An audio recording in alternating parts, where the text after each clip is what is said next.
Romanos capítulo 4, a partir do versículo 1, e nós vamos ler, querido, até o versículo 8. Isso, até o 8. Diz assim o texto: Que diremos então a respeito de Abraão, nosso pai segundo a carne?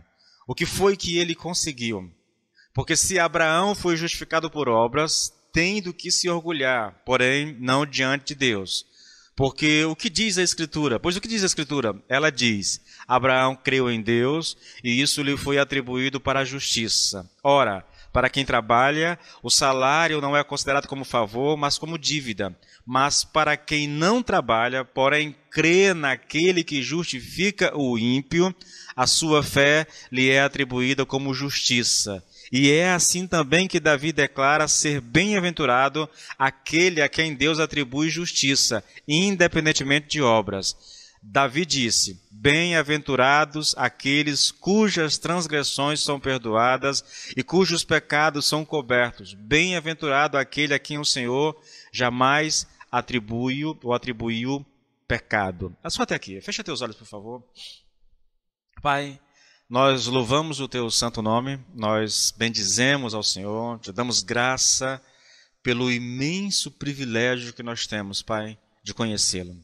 O Senhor nos alcançou, o Senhor nos salvou, o Senhor, diz a tua palavra, enviou o seu Filho unigênito a esse mundo para que ele morresse a nossa morte, ele sofresse a nossa condenação e por causa dele nós tivéssemos salvação, Senhor, vida eterna.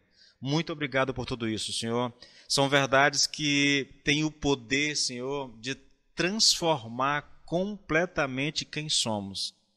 E a minha oração, Pai, é que o Senhor nos permita compreender isso, que o Senhor abra o nosso entendimento. Assim como o Senhor abriu o entendimento de Lígia lá em Filipos, Pai, e ela pôde compreender aquilo que Paulo estava pregando, Senhor. Da mesma forma, eu oro a Ti. Abra o nosso entendimento, Senhor, para que possamos compreender a Tua palavra e assim sejamos abençoados em o nome do Senhor Jesus. Amém e amém. Amém, queridos. Olha só, novamente o texto, só para você entender, eu vou fazer uma recapitulação muito rápida aqui. Irmãos, eu li todas as versões quais que eu tenho aqui no meu computador, né? Aqui no meu computador eu tenho umas 10 versões da Bíblia. E procurando um texto que se ajustasse ao que Paulo realmente está dizendo. E o único texto mais próximo, querido, daquilo que Paulo realmente está dizendo é o texto da Bíblia Nova Viva. Na verdade, a Bíblia é viva, entendeu? Ela coloca da seguinte forma. Então, o que podemos dizer do nosso antepassado Abraão? Quais foram as experiências dele com respeito a essa questão de ser salvo pela fé? Será que foi por causa das suas obras que Deus o aceitou? Essa é a pergunta, entendeu? É muito interessante, querido, isso. É muito curioso isso, porque realmente é isso que Paulo está perguntando. Paulo está ministrando aqui a carta, está escrevendo uma carta para uma igreja que não o conhecia. E uma igreja que, pelo que nós percebemos da carta, uma igreja que tinha muitos judeus no seu hall de membros, entendeu? E Paulo vai escrevendo aqui, como ele está escrevendo a respeito da justificação pela fé, ele elabora uma argumentação muito bem elaborada, querido. Né? Ele traz aqui o tema é justificação pela fé. Ele apresenta o tema nos versículos 16 e 17 do capítulo 1. Né? E aí, uma vez que ele apresenta o tema, ele não fala exatamente do tema, ele vai dizer a nós, aos irmãos daquela igreja e a todos quantos têm acesso à palavra de Deus, do porquê que nós precisamos dessa justificação pela fé. E aí ele passa a descrever, o homem precisa da justificação pela fé porque ele está debaixo da ira de Deus. Né? Versículo 18 diz isso. Uma vez que ele ele lança esse pressuposto, a humanidade está debaixo da ira de Deus, ele vai provar. Né? Aí ele se dirige aos gentios, do versículo 19 até o 31 do capítulo 1, ele descreve, eu já tratei disso aqui quando eu fiz a recapitulação, todo esse processo, né, de desconstrução religiosa e moral do ser humano. Né? Uma vez que ele faz isso, ele se volta para os judeus, no capítulo 2, e aí ele traça um perfil, né, dos judeus, de todo o engano que os judeus estavam metidos por causa da má compreensão da palavra de Deus. No capítulo 3, ele faz algumas declarações, e aí ele engloba gentios e judeus, e aí aquele famoso texto que nós temos lá, do versículo 10 até o 20, quando Paulo coloca todo mundo debaixo, no mesmo nível, né? Todos pecaram, todos estão destituídos da glória de Deus, não há quem busque a Deus, não há quem faça o bem, e ele diz que a razão disso tudo é porque não há temor diante dos olhos do coração desse povo, né? E aí ele traz uma palavra voltada para a lei, né? Que o judeu entendeu mal, e toda essa confusão que os judeus fazem a respeito da lei, eles fazem exatamente porque eles compreenderam de maneira equivocada o propósito da lei, né? Paulo traz aqui, querido, um dos textos mais específicos e mais claros em toda a Bíblia a respeito do propósito da lei. Ele diz, diz assim, versículo 19 do capítulo 3, sabemos que tudo que a lei diz é dito aos que vivem sob a lei, debaixo da lei, para que toda a boca se cale e todo o mundo seja culpável diante de Deus, porque ninguém, ele diz, será justificado diante de Deus por obras da lei. Então ele está dizendo assim, a lei não foi dada para salvar as pessoas, a lei foi dada para fazer com que as pessoas percebam o seu pecado, entendeu? É para calar a boca que a lei foi dada, não para justificar uma pessoa. É muito curioso, irmãos, e é bom você estudar isso assim, porque você aprende realmente, né, aquilo que Paulo vem dizendo, a função da lei na vida de um crente, né? Não é salvar, não é justificar, a função da lei é só tornar claro, explícito o nosso pecado, entendeu? É mostrar que nós nunca conseguiremos obedecer a lei na sua totalidade. Jamais alguém conseguiu, né, com a exceção do Senhor Jesus Cristo. Bom, olha só. Que foi que Abraão conseguiu na força da carne? O que foi que ele conseguiu? Porque, aí ele versículo 2, porque se Abraão foi justificado por obras da carne, tem do que se orgulhar, porém, não diante de Deus. Ele lança o argumento de uma forma assim que não há dúvida, entendeu? Não há do que se orgulhar, né? O que Abraão fez não lhe deu salvação. Aí ele faz uma pergunta interessante, né? O que diz a Escritura a respeito de Abraão? A Escritura diz que ele foi salvo por obras, ou a Escritura diz que ele foi salvo por meio da fé? E aí ele cita Gênesis 15, 6, né? Ele cita exatamente só esse pedacinho do texto lá. A Escritura diz, Abraão creu em Deus, e isso lhe foi atribuído, isso lhe foi imputado como justiça, para a justiça. E uma vez que ele diz isso, querido, olha, eu já repeti isso aqui, vou dizer mais uma vez, né? Não é uma opinião só minha. Eu poderia citar aqui alguns homens de Deus, mas principalmente Lloyd Jones, né, fala sobre isso, que quando Deus fez a promessa a Abraão, e aí eu posso citar especificamente aqui a promessa aqui de Gênesis 15:6, mas eu posso também voltar um pouquinho do 12 até o 18, onde Deus vai aparecendo a Abraão, dando a ele palavras e promessas. Eu posso dizer, querido, que Deus, de certa forma, mostrou a Abraão a Cristo, entendeu? Mostrou que da sua descendência viria o Messias. E quando Abraão viu isso, ele creu, entendeu? Paulo diz isso em Gálatas, Paulo diz isso aqui, basicamente.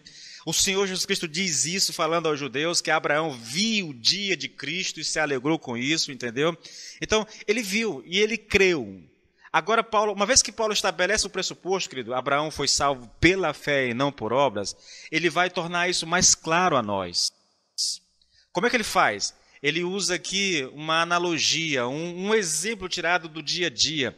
Versículo 4, para quem trabalha, o salário não é considerado como favor, mas como dívida. Veja, ele tá se referindo exatamente a esse pressuposto, ele está querendo tornar claro o pressuposto que ele estabeleceu, entendeu?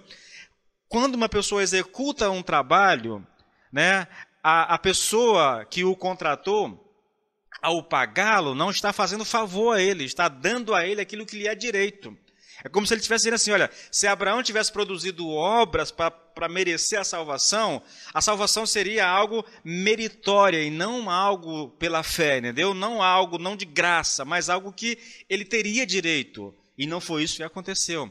Aí ele usa o outro lado da metáfora, mas para quem não trabalha, porém crer naquele que justifica, a sua fé lhe é atribuída como justiça. O que ele está dizendo aqui é que a salvação ela é única e exclusivamente por meio da fé em Cristo.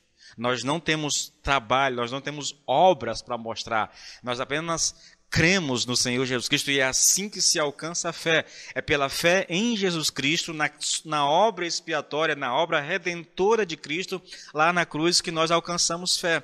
Entendeu? E aqui, irmãos, olha, aqui tem uma frasezinha aqui, porém crê naquele que justifica o ímpio. E eu tratei disso semana passada, e eu vou fazer uma recapitulação breve aqui de algumas coisas, porque, querido, isso é muito importante. Deus salva o ímpio.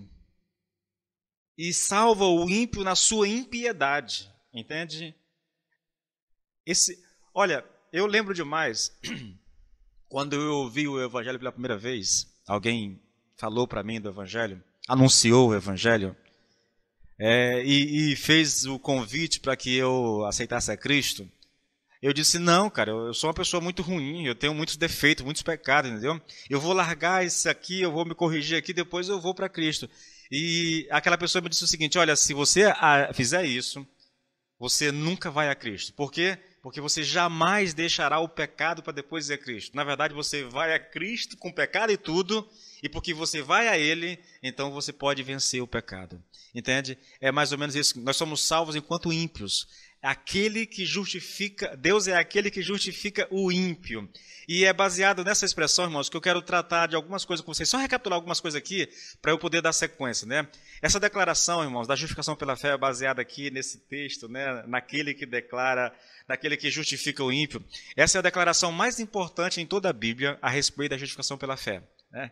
Aquele que justifica o ímpio. Essa é uma declaração, é a declaração mais importante. É a prova mais contundente de que a justificação é uma ação totalmente de Deus. Em outras palavras, é Deus quem justifica o ímpio. É um ato totalmente de Deus, né? Totalmente divino. Aqui, querido, eu digo isso por causa daquela discussão que acontece no nosso meio, né? A gente vê muito isso acontecer. Num passado distante até, eu gostava muito desses debates. Hoje eu tenho um horror a essas coisas, entendeu? Acredito que você precisa expor. Uma vez que você expõe, a pessoa crê ou não. Isso é uma questão entre ela e Deus. Agora, ficar tentando provar isso, aquilo, a não ser que eu esteja expondo, e como eu estou expondo um ponto de vista, né, uma doutrina que eu creio, então eu vou tentar me cercar de todos os argumentos favoráveis para provar aquilo que eu estou colocando, entendeu? Então eu creio realmente que Deus é aquele que justifica o ímpio.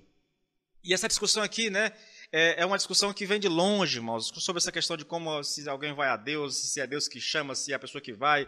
E aí eu não vou entrar nesses detalhes. O texto é muito claro. Aquele que crê, né, vou ler novamente para você, mas para quem não trabalha, porém crê naquele que justifica o ímpio. Então Deus é aqui designado como aquele que justifica o ímpio. Isso é Deus, irmãos. E essa é uma declaração tremenda, é uma das declarações mais importantes de toda a Bíblia, entendeu? É obra de Deus salvar o ímpio. Não é o ímpio que sente vontade de ser salvo e vai atrás de Deus. Não, é Deus quem salva o ímpio, é Deus quem alcança o ímpio. Eu não vou me ater muito a isso, porque eu ministrei isso na semana passada, tá bom? Então isso está na ministração da semana passada. Eu só estou recapitulando para chegar onde eu quero. Outra coisa, né, essa declaração mostra que a justificação não nos torna justos. Eu vou falar disso daqui a pouquinho, mais ainda, entendeu? Essa declaração diz que, não diz, querido, que nós somos feito pessoa justa, diz que Deus nos declara justo, e há uma diferença muito grande entre ser justo e ser declarado justo, tá? Também não vou entrar nos detalhes, porque isso já foi trabalhado um pouco a semana passada. Eu usei aqui uma argumentação tirada do Concílio de Trento, né, da Igreja Católica, a respeito disso, mas isso está na ministração da semana passada, e se você quiser dar uma olhada lá, fique à vontade, tá? A terceira declaração, querido, que nós fizemos aqui, essa declaração, né, Deus justifica o ímpio, estabelece que se trata de uma questão inteiramente forense. O que eu estou dizendo? É uma declaração judicial. A justificação é uma afirmação feita por Deus de que Ele declara inocente uma pessoa e que vestirá essa pessoa com a justiça de Cristo. E por causa disso, ele vai considerá-la justa. É esse o sentido da palavra, irmãos. É uma questão puramente judicial, entendeu? Deus não... Eu vou abordar isso de maneira mais clara no próximo tópico, aí eu vou gastar um tempo maior, tá bom? Mas Deus não torna uma pessoa justa. O que a Bíblia diz é que ele declara justo uma pessoa. E isso é uma atitude, entendeu? Tirada, essa expressão, querido, declarar alguém justo, é uma expressão que vem dos tribunais, entendeu? Quem é da área do direito talvez saiba melhor do que eu isso. Não é uma questão, veja, o Senhor não está dizendo que porque Ele me vestiu com a justiça de Cristo, agora eu fui feito justo. Esse é um ensino católico, entendeu? A Bíblia não diz isso, em nenhum lugar ela diz isso. Eu vou citar os textos aqui para você, vou te mostrar o texto, na verdade. Vou ler agora para você ter uma noção. É 2 Coríntios 5, 21. É um texto que eu vou explorar muito hoje, porque, irmãos, a verdade trazida por esse texto a nós é algo assim que deveria nos encher de alegria, de júbilo, quando nós realmente entendemos o que está sendo dito aqui. Olha só. Pois Deus fez de Cristo, aquele que nunca pecou, a oferta por nosso pecado, para que por meio dele por meio de Jesus Cristo, né, fôssemos declarados justos diante de Deus. Então, mais uma vez, querido, não é que Deus nos faz justo, nos torna justo, Ele nos declara justo. Eu sei, eu entendo que há uma guerra, querido, aqui, no meio teológico, discussão sobre essa questão. Eu não vou entrar nos detalhes, eu não vou me ater a isso, tá bom? Eu vou ensinar aquilo que eu creio, né, baseado na minha leitura, baseado na leitura bíblica e nas leituras que eu faço dos comentários. Então, muitos comentaristas, eu poderia citar aqui uma lista deles aqui, que creem dessa forma. Nós não somos tornados justos, nós somos declarados justos, entendeu? Alguém disse, querido, a respeito disso, que Deus não faz nada com o homem. Deus não muda, no sentido literal da palavra, não muda o homem, não o torna melhor.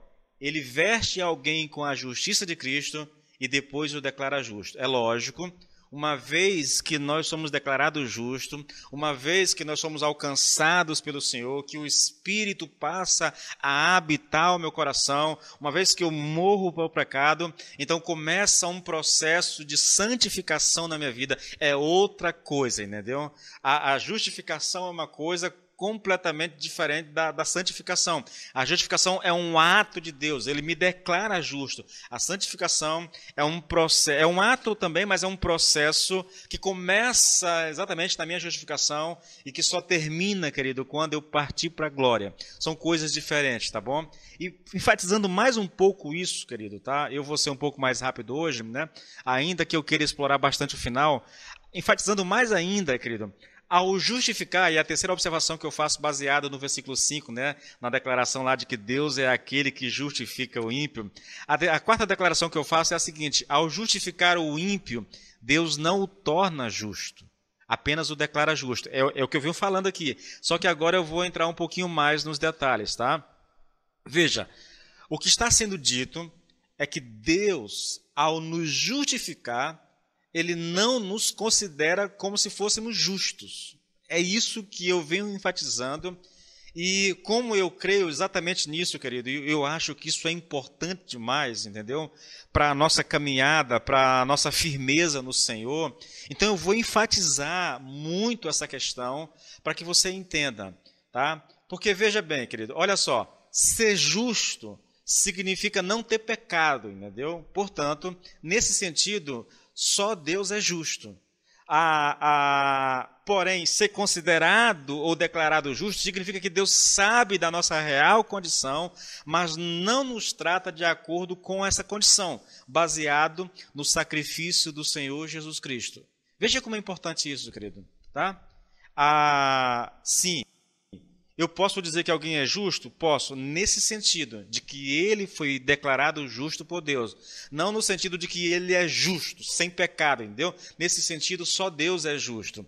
E por que Deus age assim conosco? Por que Deus, mesmo conhecendo o nosso coração, mesmo sabendo que o pecado ainda habita os membros do meu corpo, mesmo que esse pecado não tenha mais controle sobre a minha vida, mas ele ainda habita os órgãos do meu corpo, por que Deus me trata como se eu fosse justo, querido? Porque Deus nos vê em Cristo ou através de Cristo. Como eu tenho dito na igreja, irmãos, quando Deus olha para nós, o que Ele enxerga não é mais eu. O que Ele enxerga é a justiça de Cristo que está em mim, entende? É isso, irmãos. É isso. Olha, esse é um tipo de ensino que torna o que deveria deixar a gente num estado de humildade constante, irmãos. Não sair por aí batendo no peito, dizendo, eu sou santo, eu sou salvo, Deus me ama. Olha, fulano, se você não se converter, você vai queimar no fogo do inferno. Olha, se você... E aí a gente passa a agir, querido, como se nós fôssemos melhores do que as pessoas. Irmãos, eu temo, querido, demais com esse tipo de mensagem, entendeu? Não estou dizendo que a mensagem por si só, ela é errada, entendeu? Se a pessoa não conhece a Cristo, se ela nunca tivesse encontro pessoal com Cristo, eu não posso negar, irmão, que o destino dela é o inferno, entendeu?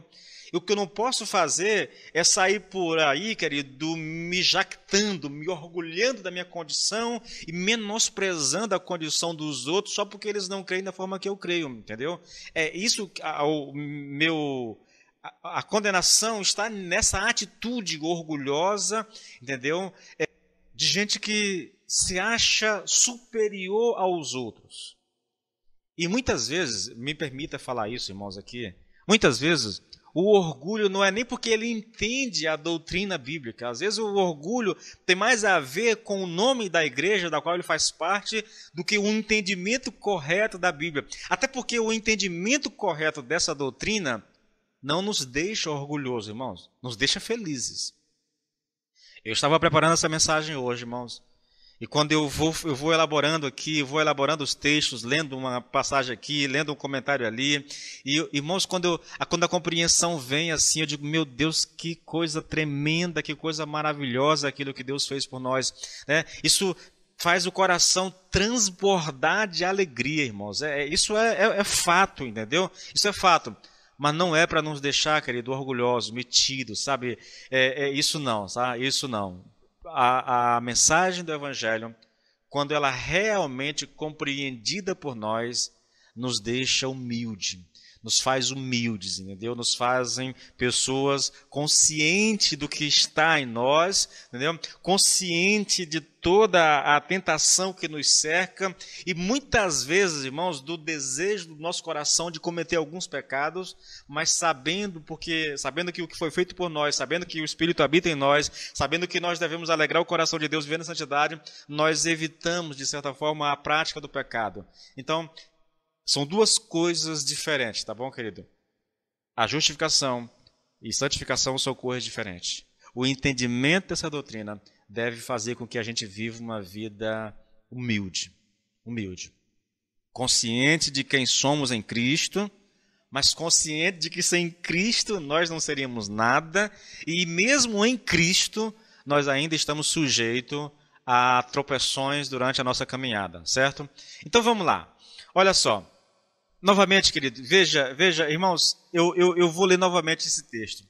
Eu quero te desafiar, querido, a você memorizar. Eu já memorizei esse texto, eu cito esse texto basicamente todos os dias da minha vida, irmãos. Que é o 2 Coríntios 5:21. Aquele que não conheceu o pecado, Deus o fez pecado por nós, irmãos. Para que nele, em Cristo, fôssemos feitos justiça de Deus. Sabe como é que eu entendo esse texto? Eu vou colocar dessa forma para você. Fica mais fácil você compreender. Imagine que o pecado, querido, seja uma vestimenta toda fedida, sabe? Pense, e aí não é menosprezando, só para você ter uma noção. Pense num mendigo que ele está na rua há um tempão, ele não toma banho há um mês, todo lambrucheira, todo sujo, tudo fedido, entende? Aquela roupa está quase dura de tanta sujeira. Isso é o pecado em nós, irmãos. Nós estamos vestidos com essas roupas. E é interessante quando Isaías fala disso, Isaías 64, versículo 6, ele diz que a nossa justiça, os nossos melhores atos de justiça, ele diz lá, são como trapos de imundícia, entendeu? Então essa imagem de uma roupa fedida, de uma roupa toda rasgada, toda suja, ainda é fichinha perto daquilo da descrição que Isaías faz, querido, do pecado em nós, da nossa justiça, dos nossos melhores atos de justiça. Ele chama isso de trapo de imundícia, entendeu? Era o pano que a mulher usava para conter a menstruação, entendeu? Quando ela tirava, jogava aquele pano fora, aquilo ali é trapo de imundícia. Então, é mais ou menos por aí, querido, o pecado em nós, entende? Mas olha só, imagine, você está vestido com trapos de imundícia, você está aí andando em pecado, fedendo, sabe, exalando um mau odor, e aí você vai a Cristo, ou Cristo te alcança. O que ele faz? Ele arranca essa roupa suja, essa roupa fedida que você está vestido e te veste com a sua própria justiça. Ele tira a tua justiça própria e te veste com a justiça dele, banhada em sangue, irmãos. Lavada pelas suas vestes, lavada pelo seu próprio sangue. Quando Deus olha para nós, ele enxerga essa roupa de justiça em nós, as vestes de Cristo. É isso, irmãos. Olha, não há mensagem na minha concepção, mas lembre-se, é só a minha concepção, tá bom? Você não tem que concordar com ela. Mas na minha concepção, não há mensagem mais poderosa em todo o mundo do que essa, irmãos. Sabe como que Lloyd Jones descreve esse processo todo, irmãos? Olha, que é interessante. Veja, ele coloca da seguinte forma. Lá está um homem em seus trapos, em sua sordidez. Lá está o pecador, culpado, condenado diante de Deus, o prisioneiro no banco dos réus. O que acontece? Bem, Deus liberte esse manto de justiça de Cristo, veste-o com o alvo, manto da perfeição de Cristo, e agora vê isso e nada mais. É exatamente tudo aquilo que eu venho tentando colocar para você, irmãos. É isso, entendeu? Ser salvo, querido, significa que eu estou vestido com esse manto de justiça, como o Lloyd Jones coloca aqui, de Cristo. Deus pega os meus pecados, coloca em Cristo. Aí, uma vez punidos os pecados em Cristo, agora ele me veste com essa roupa, esse manto de justiça. E toda vez que ele olhar para mim, o que ele vai ver é o manto de justiça. Entende? Não que ele tenha me tornado santo, me tornado justo, puro. Não, querido, não. Eu ainda continuo Edilson, agora o Espírito habita em mim, mas o pecado também habita os meus membros. Eu estou sujeito à tentação, a cair, e às vezes caio de maneira vergonhosa, entende? Mas quando Deus olha para mim, o que ele enxerga é o manto de justiça de Cristo. Você compreendeu isso, irmãos? Irmãos, essa é uma mensagem muito poderosa, muito poderosa. Veja, Paulo está trabalhando isso aqui na perspectiva de Abraão. O que Abraão tem para nos dizer com relação a ser salvo na força do braço, na força da carne? Nada. Ele foi salvo pela fé como nós somos. E aí ele usa esse argumento baseado aqui nessa analogia. Aquele que trabalha é digno de receber o seu salário, porém aquele que não trabalha, mas crê naquele que justifica o ímpio, tá? Esse é Deus, irmãos, que justifica o ímpio. O ímpio aqui, provavelmente, eu já disse isso aqui, é Abraão, entendeu? Ele é esse ímpio. Entende? E é bom que você faça essa separação, irmãos, de impiedade. O ímpio não é aquele homem que está mergulhado no pecado até o último fio de cabelo. Não, às vezes o ímpio é um cara muito moral, moralista, alguém ético, alguém que está vivendo uma vida boa. Ele só não quer saber de Deus, entendeu? Porque impiedade, irmãos, tem a ver com Deus, entende? A injustiça, sim, tem a ver com a moralidade, com os pecados que nós cometemos, com a ética e tudo mais. Mas a impiedade tem a ver com não crer em Deus. Aquele que não crê em Deus, por melhor que ele seja como ser humano, ele é um ímpio. Entenda isso, tá bom? Então vamos lá. Agora Paulo sai de Abraão, né? e vai para Davi. Ele está provando aquilo que ele vem dizendo, que a justificação é pela fé, que a salvação é pela fé mediante o sacrifício de Cristo e não por causa das obras que nós fazemos. Agora ele vai para Davi. Aí eu convido você para ler os versículos 6 e 7, tá bom, desse texto, e o 8. Olha só. Veja como ele começa o 6. E é assim também que Davi declara ser bem-aventurado o homem a quem Deus não atribui, não imputa justiça independentemente de obras. Veja que coisa interessante, irmãos. É a mesma coisa que ele diz a respeito de Abraão. Assim como Abraão também foi salvo sem as obras, assim também ele fala, é assim também que Davi declara. Veja, ele está dizendo, Davi também disse a mesma coisa. Davi também concorda com essa doutrina. Ela está tanto em Abraão como ela está em Davi. E é assim também que Davi declara ser bem-aventurado o homem a quem Deus não atribui, a quem Deus não imputa justiça, né? Independentemente de obras. Aí o que Davi diz? Bem-aventurados aqueles cujas iniquidades são perdoadas e cujos pecados são cobertos. Bem-aventurado o homem a quem o Senhor não imputará pecado. Não perca de vista, querido, que o principal argumento aqui nesse capítulo é provar que a doutrina da justificação pela fé não é nenhuma novidade e que não foi ele, Paulo, quem inventou essa doutrina, contrariando a religião dos antepassados dele, dos judeus, entendeu? Veja, ele prova o argumento usando a figura de Abraão, dizendo que ele foi justificado pela fé, e agora ele chama mais uma testemunha, isso é muito interessante, né? Ele chama mais uma testemunha para corroborar com o testemunho de Abraão. O que ele chama? Davi, entendeu? E a questão é, por que ele chama Davi, irmãos? Porque Davi foi o maior de todos os reis de Israel. Aquele que da sua descendência viria o Messias, o homem segundo o coração de Deus. Então, eu diria que são os dois homens mais respeitados do Velho Testamento, entendeu? Para os judeus, tá? Isso é interessante, querido.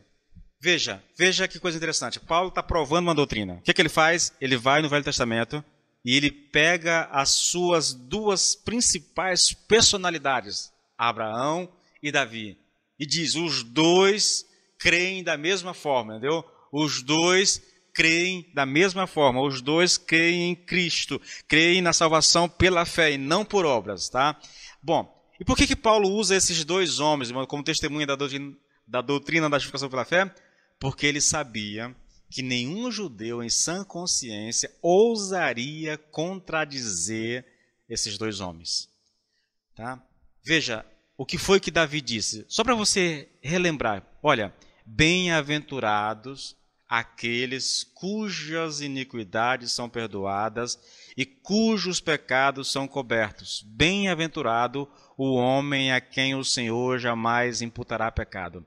Esse é o texto, irmãos. Se você pegar o texto, esse é o texto que Paulo cita de Davi. Se você pegar o próprio versículo, que Paulo está citando aqui, Salmos 32, versículo 1 e 12. É muito semelhante, irmãos, é muito semelhante. Bem-aventurado aquele cuja transgressão é perdoada. Acho que é só isso que muda, entendeu? Transgressão no lugar de iniquidade. Cujo pecado é coberto. Bem-aventurado o homem a quem o Senhor não atribui pecado. É basicamente isso, tá? Observe o que é dito, irmãos. Veja o que Paulo está dizendo aqui. As iniquidades, né? No caso da fala de Paulo em Romanos 4, e transgressão na fala de Davi. As iniquidades e as transgressões são perdoadas, os pecados são cobertos. Agora veja o que ele diz no versículo 8, irmãos, e é aqui o argumento de Paulo. O Senhor não lhe imputa, ou seja, não põe na conta dele o pecado. Esse é o homem bem-aventurado. Por quê? Porque Deus não põe na conta dele o pecado. O que isso quer dizer? Que tal homem cometeu o pecado, é isso que ele está falando, né? Deus não imputa pecado a ele, mas ele cometeu o pecado. Alguns dizem, querido, até, que Davi está aqui se referindo ao próprio pecado dele cometido lá com Batseba, entendeu? É um salmo confessional, ele está confessando aqui um pecado, né, diante do Senhor. Então, alguns dizem que é disso que ele está falando, mas embora tenha cometido o pecado, não um pecado, mas vários pecados, entendeu? Embora tenha cometido vários pecados, Deus não lhe atribuiu o pecado. Ele foi perdoado do seu pecado. É isso que o profeta diz para ele. Tu vai sofrer as consequências do teu pecado, mas o pecado em si foi perdoado. Deus não vai. E o que ele quer dizer com isso, irmãos? Ele está dizendo que, na verdade, Davi merecia morrer por causa do que ele fez. Mas Deus não vai matá-lo. Deus o perdoou, entendeu? Bom, vamos voltar aqui, rapidinho, querido. Olha só. Veja, se esta é a situação, por que Davi diz que tal homem é bem-aventurado? Que situação? Ele cometeu o pecado. Se é realmente o caso lá de Batseba, ele não cometeu o pecado, ele cometeu, desculpa a expressão, querido, eu sou um maranhense, tá? Ele cometeu uma penca de pecados, entendeu? Bom, se essa é a situação, por que ele está dizendo que esse homem é bem-aventurado? Aí Lloyd Jones responde, né? Olha a resposta. É que apesar de ter cometido o pecado e de ser culpado de muitos pecados, Deus não anota pecados na conta desse homem nos livros celestiais de registro. Poderia fazê-lo, tem todo o direito de fazê-lo, mas não o fez. Não o fez. Quando lemos o que Davi escreveu, percebe-se claramente que o que ele tinha em mente não era apenas o perdão de pecados. Quando ele escreveu, embora ele esteja falando dos seus pecados sendo cobertos, do seu pecado não sendo imputado, ele não tinha em mente apenas isso, querido. Ainda que o perdão de pecados seja um aspecto da justificação pela fé. E a prova de que o que ele tinha em mente não era só isso, entendeu? É que Paulo faz uso desse texto aqui em Romanos 4, entendeu? Observe que esse aspecto, irmão, o aspecto do perdão de pecados permanece, mas não fica só nisso, pois há um outro aspecto, talvez até mais importante que o primeiro. E que aspecto é esse? É a justiça de Cristo que é atribuída ao pecador. Quando nós falamos, veja, olha só, irmãos, quando nós falamos que Deus justifica o pecador, não estamos dizendo apenas que Deus o perdoa. É isso sim, com toda certeza, mas não é só isso também. Vai além, irmãos. Além de perdoar pecados, Deus põe na conta do pecador a justiça de Cristo. Então, quando eu falo de justificação pela fé, eu quero que você me entenda. Porque muitas pessoas, e aí eu vou explicar por que eu estou falando isso, tá bom? Muitas pessoas, ao falar de justificação pela fé, o que eles têm em mente é só o perdão de pecado. Eu fui perdoado por Deus, glória a Deus. Isso é bom, irmãos. Mas isso não é suficiente. Deixa eu tentar fazer com que você entenda o que eu estou colocando, tá bom? Olha, irmãos, olha.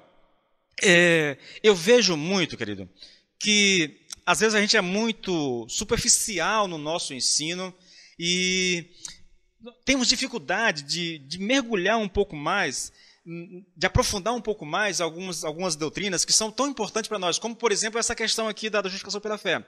Por exemplo, quando você se contenta apenas com o perdão de pecados, você está deixando de lado o melhor, irmãos. Porque, aí eu vou te dar um exemplo. Olha só, imagine que o Senhor chegue para ti hoje e dissesse assim, olha, fulano, todos os teus pecados estão perdoados.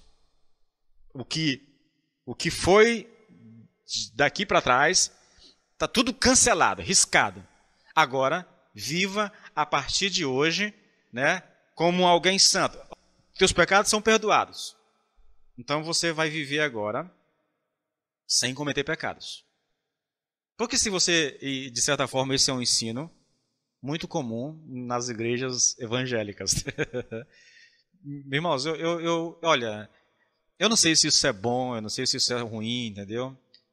Eu só sei que esse é um ensino que nós vemos, querido. Quando você vai, por exemplo, quando uma pessoa aceita Cristo, nós declaramos, você foi perdoado, Deus te salvou. É como se eu tivesse dito assim, olha, tudo que você fez, Deus riscou, não tem mais nenhum débito. Agora viva a partir de hoje como um santo, portanto, não peque mais. Porque se você pecar, você perde a sua salvação.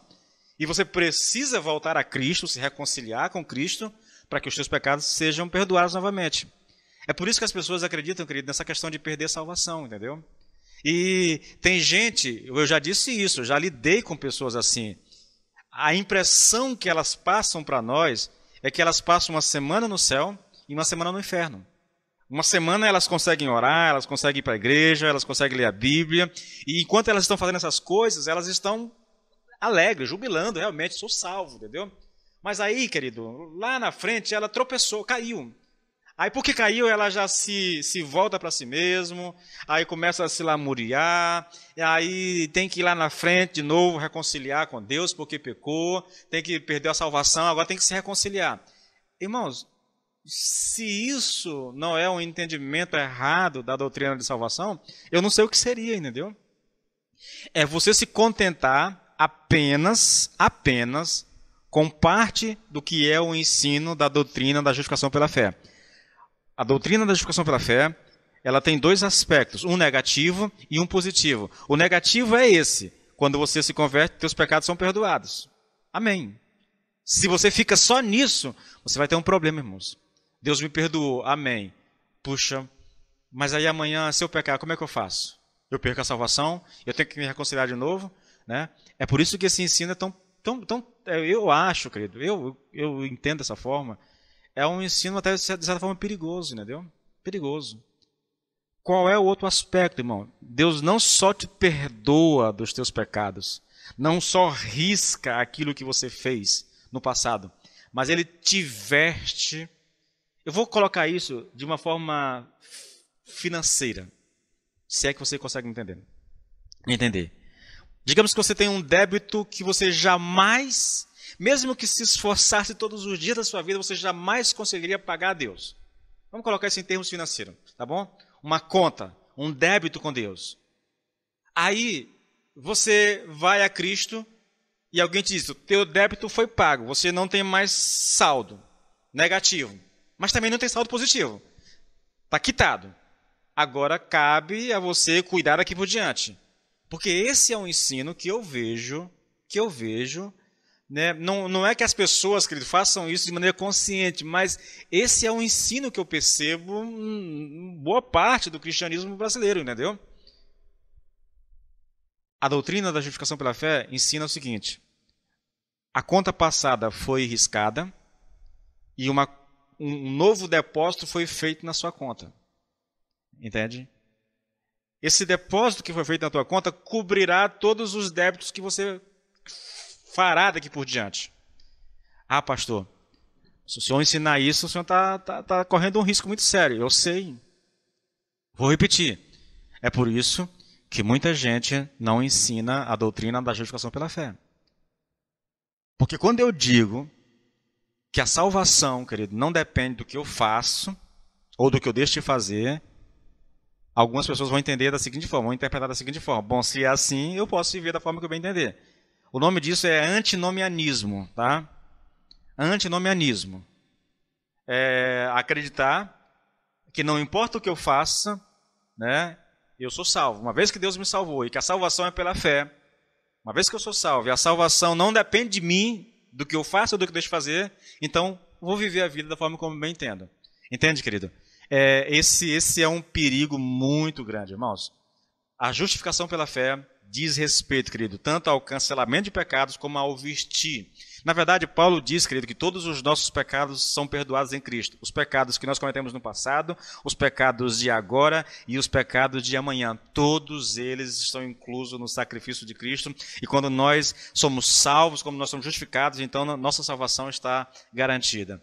Novamente, há um risco de alguém entender isso de maneira equivocada. Eu li hoje, o Lloyd Jones escreve comentando no capítulo 6 de Romanos, falando sobre isso. Se a sua pregação não der às pessoas margem para entenderem errado a mensagem do Evangelho, né, no sentido de pensar que ele pode fazer qualquer coisa e mesmo assim sua salvação não será afetada, então o que você está pregando não é Evangelho da graça de Deus. É qualquer outra coisa menos o Evangelho. Por quê? Porque a verdadeira mensagem do Evangelho dará a algumas pessoas, né, vou colocar dessa forma, a oportunidade de crer de maneira errada. O que eu tenho para dizer, querido, é o seguinte: se uma pessoa verdadeiramente compreende a salvação pela fé, esse pensamento é um pensamento que não ocorrerá na mente dela. Isso não é possível, eu não creio nisso, tá bom? Deixa eu seguir adiante aqui, vamos lá. Olha só, querido, aqui surge uma questão crucial, tremenda, entendeu? A respeito da doutrina da justificação pela fé. A questão é, se Deus é justo, né? Ser justo é dar às pessoas aquilo que elas merecem. Isso é ser justo, tá? Se Deus é justo, se Ele é santo e tão puro de olhos que não pode contemplar o pecado, como Ele pode simplesmente perdoar pecados e ainda continuar sendo Deus? Como Ele pode não atribuir às pessoas os seus pecados? Como Ele pode cobrir esses pecados? E a resposta, querido, é que na verdade, não pode, né? Não pode. A questão toda, irmãos, e olha, a resposta para isso é que aqui está aquilo que há de mais maravilhoso, de mais extraordinário em toda a Bíblia.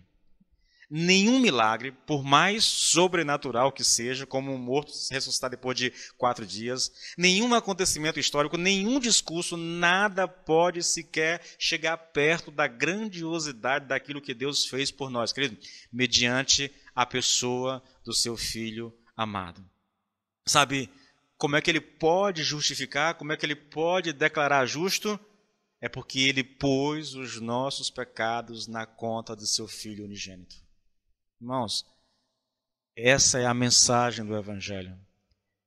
Deus pôs os meus pecados na conta de Jesus Cristo. Mas isso não foi tudo, irmãos. Isso não foi tudo. Depois de pôr os nossos pecados na conta de seu Filho amado, Ele puniu todos os nossos pecados em Jesus lá na cruz do Calvário, irmãos. Foi o que Ele fez. Esse ou essa é a mensagem do Evangelho. É por isso que é Evangelho, é por isso que é boas novas, irmãos. É porque Deus pôs os meus pecados. Como é que Ele pode me perdoar sem que isso altere a sua justiça, a sua santidade, a sua pureza? É simples, irmão. Ele não poderia simplesmente me perdoar. A verdade é essa.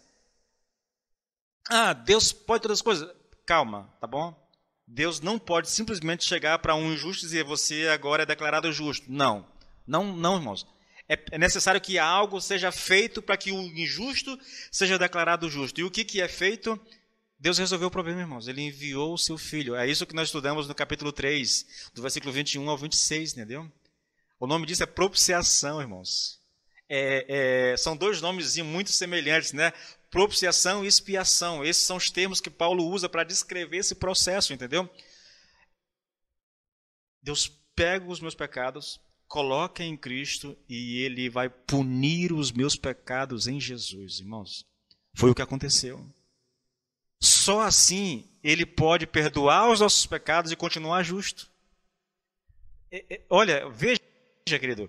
É isso que Paulo diz aqui, irmãos. Isso é muito curioso, porque veja as expressões que Paulo usa aqui. Olha, tendo em vista a manifestação da sua justiça no tempo presente, 26 do capítulo 3, a fim de que o próprio Deus seja justo e o justificador daquele que tem fé em Jesus. Ele é justo, ele não perde a sua justiça, mesmo declarando o injusto como se fosse justo, declarando ele justo, entendeu? Como é que ele faz isso? Por meio de Jesus Cristo, irmãos. Por meio do sacrifício de Cristo. Ele põe nas costas de Cristo o nosso pecado, irmãos. Foi o que ele fez. Novamente, irmãos, olha, ouça esse versículo mais uma vez. Aquele que não conheceu o pecado, Deus o fez pecado por nós, para que nele fôssemos feitos justiça de Deus. Fôssemos declarados justos aos olhos de Deus. Ser justo significa dar à pessoa o que ela merece. Nós éramos culpados, irmãos. Nós merecíamos a morte. Por quê? Porque a alma que pecar, essa morrerá. Porque o salário do pecado é a morte. Entretanto, o amor de Deus por nós, querido, era tanto, ou é tanto, que Ele enviou seu Filho a este mundo, mandou-o para a cruz, e lá na cruz, os nossos pecados foram postos sobre Jesus, e então Deus o matou no nosso lugar. Irmãos, não há mensagem mais poderosa do que essa. Não há nada que se compare a isso, querido. Nada que se compare a isso. pega os meus pecados, põe em Jesus, leva-o para a cruz, e lá na cruz ele mesmo o mata. Lembra lá, querido? Deus meu, por que me desamparaste? Pois é, irmãos. Ali ele bebeu o cálice da ira de Deus no nosso lugar. Há uma declaração de Spurgeon, irmãos, que é tremenda. Porque ele fala não só do sofrimento físico de Jesus Cristo, dos pregos, da coroa de espinho, do chicote dos judeus, da vergonha que ele se expôs, mas ele fala também, querido, de uma dor emocional, espiritual, porque ele sofreu o inferno de todos aqueles a quem salvou. Entende? Olha o texto, irmãos, olha o texto. Isaías 53, 9. Morreu como um criminoso e foi enterrado junto com os ricos, embora não tivesse cometido nenhuma injustiça ou tivesse dito uma só mentira. Apesar disso, o plano perfeito do Senhor exigia sua morte e seu sofrimento. Novamente, Deus pega os meus pecados, coloca em Cristo, leva-o para a cruz e lá ele o mata, irmãos, no nosso lugar. Ele morreu a nossa morte, entendeu? Ele sofreu a nossa condenação, ele sofreu o nosso inferno, irmãos. Foi o que aconteceu. Olha 1 Pedro 2, 24. Carregando ele mesmo em seu corpo sobre o madeiro os nossos pecados, para que nós, mortos para o pecado, vivamos para a justiça. Pelas feridas dele, vocês foram sarados. Esse é o texto, irmãos. São estas as palavras. Eu poderia citar aqui todo o capítulo 3 de Isaías, 53 de Isaías, irmãos. Essa é a mensagem do Evangelho, querido. Paulo está provando o que ele vinha defendendo. A justificação pela fé não é uma mensagem nova. Não é uma mensagem que ele inventou. Está lá na origem, na gênese dos judeus. Está lá na pessoa de Abraão, está lá na pessoa de Davi, querido. E ainda é assim o meio pelo qual Deus salva aqueles que estão perdidos. Não é que você precisa mudar para ir para Cristo, querido. Não é que você precisa deixar de fumar para aceitar Cristo, deixar de beber para aceitar Cristo, ou deixar de se prostituir para ir a Cristo. Não.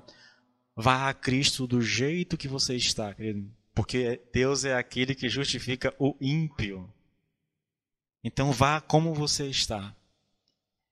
E quando você for a Cristo, irmãos, então você receberá a bênção do Senhor, a bênção da justificação. Quando você estiver em Cristo, tudo o que Ele fez será atribuído a ti, irmãos. Ele arrancará as tuas vestes de pecado e te vestirá com a justiça de Jesus Cristo. Cabe a você agora, querido, que está me ouvindo, dar ou não crédito a essa mensagem. E se você já é crente, irmãos, se alegre, querido. A obra que foi feita no teu lugar não tem igual na história da humanidade. Não tem igual, irmãos. É muito amor, irmãos. É amor demais. É amor de tal maneira, irmãos. É algo sobrenatural. O amor de Deus por nós é algo sobrenatural. É algo inexplicável. É algo incompreensível para a mente humana, querido. O que cabe a nós é aceitar, irmãos. É crer nesse amor. Ele nos amou. E porque nos amou, enviou seu Filho a esse mundo. E porque Jesus Cristo veio a esse mundo, foi para a cruz no nosso lugar, então nós podemos, querido, desfrutar de paz e de comunhão com o nosso Deus e com o nosso Senhor Jesus Cristo. Espero que essa seja a tua esperança, porque, irmãos, toda a minha esperança, toda a minha expectativa está em Cristo, somente nele. A Ele seja a glória, querido, pelos séculos dos séculos. Vamos orar. Pai, em o nome do Senhor Jesus Cristo de Nazaré, Senhor, abra o nosso entendimento para que estas palavras cheguem ao nosso coração, Senhor. Meu Deus amado, veja aqueles que estão agora, Senhor, assistindo essa mensagem, ou mesmo aqueles que verão depois no Facebook ou no YouTube, Senhor. Dá a essas pessoas a graça de compreenderem verdades tão poderosas, Senhor, em nome de Jesus, Pai. E que compreendendo e crendo nessas verdades, eles sejam salvos Eu peço tudo isso, Senhor, no nome de Jesus. Amém e amém.